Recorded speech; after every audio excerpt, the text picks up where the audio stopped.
श्री स्वामी समर्थ. बाळांनो, जेव्हा पण तुमचं मन दुःखी असेल, जेव्हा तुमच्या मनाच्या वेदना असह्य असतील, तेव्हा माझा हा संदेश ऐका. नक्कीच तुम्हाला त्यातून काहीतरी मार्ग मिळेल. लक्षात ठेवा बाळांनो, ज्यांनी तुम्हाला त्रास दिला आणि दुःख दिलं, त्रास आणि दुःख त्यांना पण मिळेल. आणि विश्वास ठेवा, ते पाहण्याची संधी पण तुम्हाला मिळेल.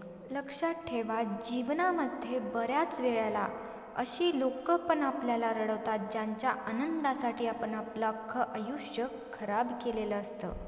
म्हणून वेळ आहे तोवर कोण आपलं कोण परकं हे ओळखायला शिका.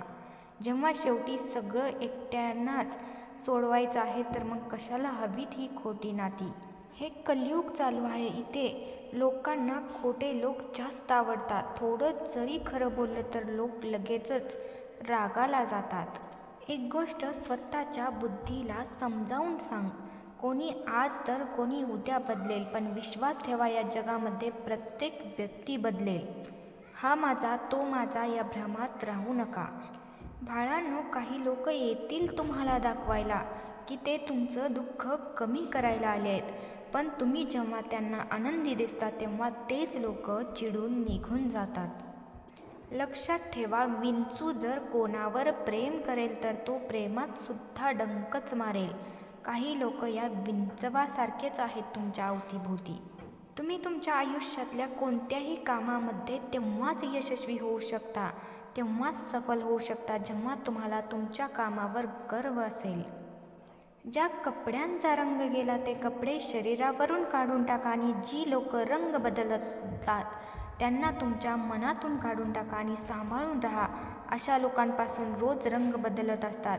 या लोकांचे जोपर्यंत काम आहे तोपर्यंत बरोबर राहतात, नंतर बोलण्याची पद्धत बदलून जाते. तुझा त्रास आपोआप कमी होईल जर तू या खोट्या लोकांकडून अपेक्षा ठेवणं बंद करशील तर.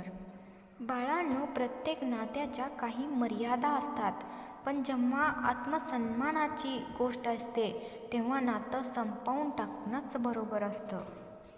तुम्ही जर शांतपणे सगळं सहन करत राहिलात तर तुम्ही सगळ्यांपेक्षा चांगले आहात, आणि तुम्ही थोडं जरी बोललात तरी तुमच्यापेक्षा वाईट कोणीही नाही. कोणाकडून अपेक्षा करणं चुकीचं नाही, पण चूक ही आहे की आपण चुकीच्या लोकांकडून अपेक्षा करतो. वेळ आहे तोपर्यंत स्वतःला बदला, यातच शहाणपणा आहे, कारण वेळेनं तुम्हाला बदललं तर खूप त्रास होतो. श्री स्वामी समर्थ. संदेश आवडले तर लाईक, शेअर आणि सबस्क्राईब करा.